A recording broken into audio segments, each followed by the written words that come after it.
ladies and gentlemen, and welcome to Mark Isaac Potter Presents. We're visiting today with Joel Luebkeman, who is an amazing human being. I'm somewhat prejudiced. I think he's marvelous. And we're going to ask him some questions. We're going to grill him on his real estate expertise. Joel, tell us a little bit about yourself, where you grew up, that kind of thing, what kind of education you have. Sure. Thanks, Mark. And Yeah, it's a pleasure to be here. Thank you for you're having very me. welcome. Yeah. So I am a third generation Californian. I was Okay. born in Walnut Creek, California. I grew up Okay. in Castro Valley, California, and went to high school there. I went to the University of California at Davis. I was an economics major, and I got my MBA from the University of San Francisco. I've lived in San Francisco for over 30 years now. I moved from the East Bay. I lived in Richmond, California briefly, and then moved into Okay. the city. Okay. So, Well, tell yeah. tell us about your community activities. What kind of nonprofits do you like to be involved with, et cetera? Sure. So, one thing I'm very passionate about real estate, and real estate is a way for individuals to really build wealth and security. And so I am on the board of a nonprofit called Home Ownership SF. And Okay. in San Francisco, when new developments go in condominiums, a certain percentage of those units have to be reserved for low and moderate income borrowers, home buyers. And Okay. so the nonprofit that I'm involved with does the home buyer education for those individuals and coordinates with other nonprofits that do the actual delivery. And so we help coordinate the Okay. curriculum. So it really makes a difference in people's lives. That's beautiful. That's wonderful. Tell us a little bit about how you started in real estate. How long have you been a realtor? How many people have you helped? That kind of thing. Yeah. So, when I got out of college, I went to work for a bank. I went to work for First Nationwide. Well, I worked for Wells Fargo for a couple years, and then I went to work for First Nationwide Bank. I don't know if Bay Area natives may Oh, I'm remember them. They I am were sorry. Yeah, I really am familiar with the First Nationwide.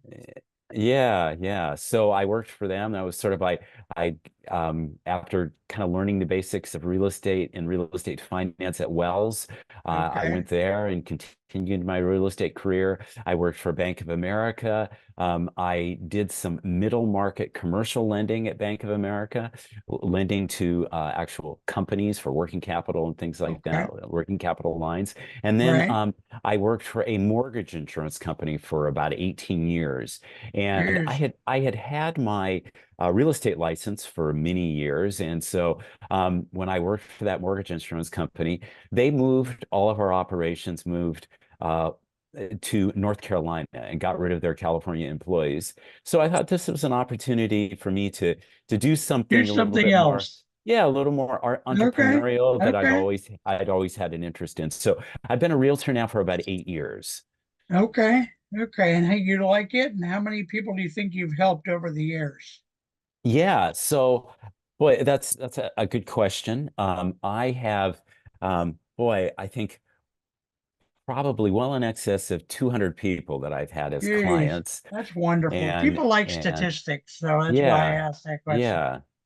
How does your real estate business run day to day, would you say? Yeah, so being a real estate agent, and I work for Compass Real Estate here in San Francisco, Okay. is that it's a bit sometimes like being an emergency room physician. You really have to do a lot of triaging, Okay. and you wake up in the morning, you think you're going to go down one path, and you get a call from a client, and they want help with something, or they have Yeah. questions. And it takes you down a completely different path. But Okay. it's all about being client driven.